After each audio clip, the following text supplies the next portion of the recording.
All right, ladies and gentlemen, now we're gonna go into step 3 of doing bear hangs and how to do them properly. So it's all about knots, rope and knots. So now we're gonna go over the different knots you need to know how to do so you can do proper bear hangs in the backcountry. This next knot is one commonly used in the backcountry for doing ultralight backpack bear hangs, doing the PCT method bear hang or the alternate PCT method. So this knot that we're going to show you how to do first is called the Clove hitch.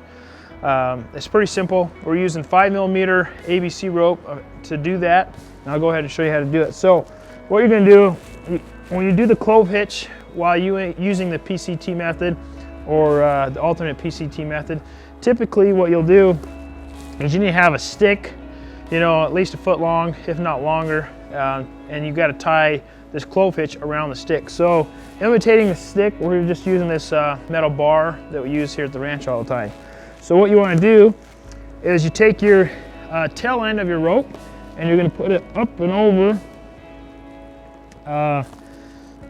your stick or your bar or whatever you have, and you need it to come on the same side that you started. And if your tail end comes on this side, then you've already started off doing it wrong. So you need the tail end to be on this side, and the reason is because you're going to go over again. And as you cross over, you need your tail end to cross over your main rope here. And it's wrong if it looks like that and it doesn't cross over. So there's no crossover, that means you already started off wrong. So we just loop it over like this, and our tail end goes over the top. And then we're just going to do another loop here, and then we're going to come up underneath like this. And you've done a proper Clove hitch if you have one crossover and you have 2 loops.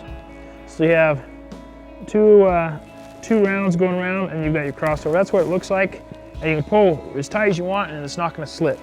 So that's the good old-fashioned Clove hitch.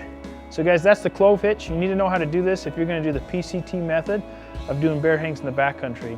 Mostly you'll use this when you're doing kind of lightweight bear hangs. And the PCT method that we reference is the Pacific Crest Trail.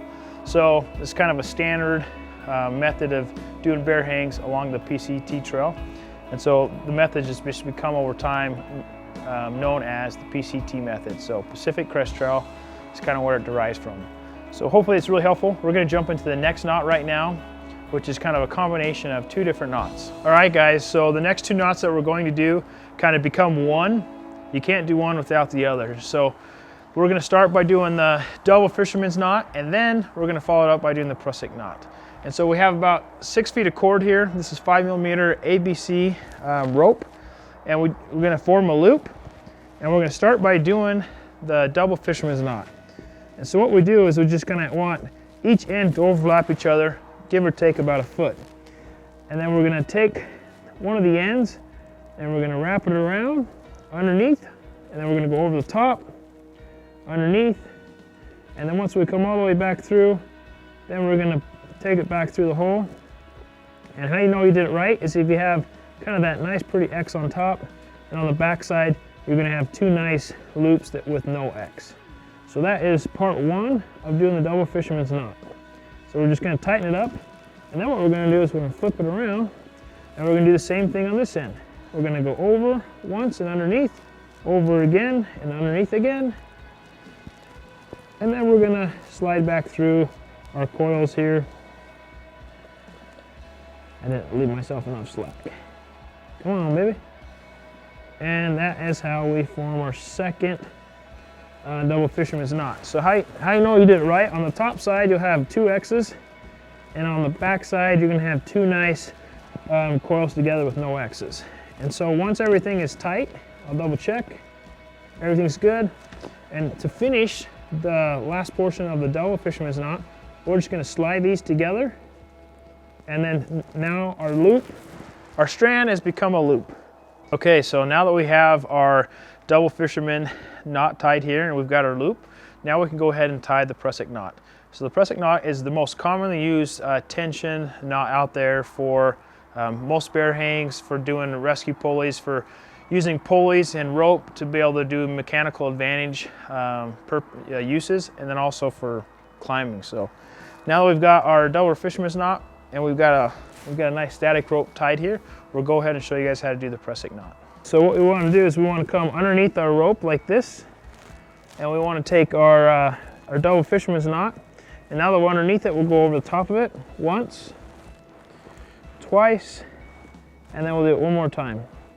And on the third time, what I like to do is pull tight, and we pretty much just created, now we'll tighten everything up, the pressing knot. And how you know you did it right is when you give tension, it won't slide one way or the other. So it's nice and tight, ready to go for us. So that's the pressing knot. Our knot is tight and it's not going to slip on us now. And it's ready to rock and roll. So once you know all the knots, you're ready to go to the next stage. Thanks for checking in and following along with us as we go through all the knots. If you have any questions or comments, please just leave them in the comment section below, and go ahead and click on the next video, and we're actually going to do the PCT method of how to do an ultralight backpacking bear hang.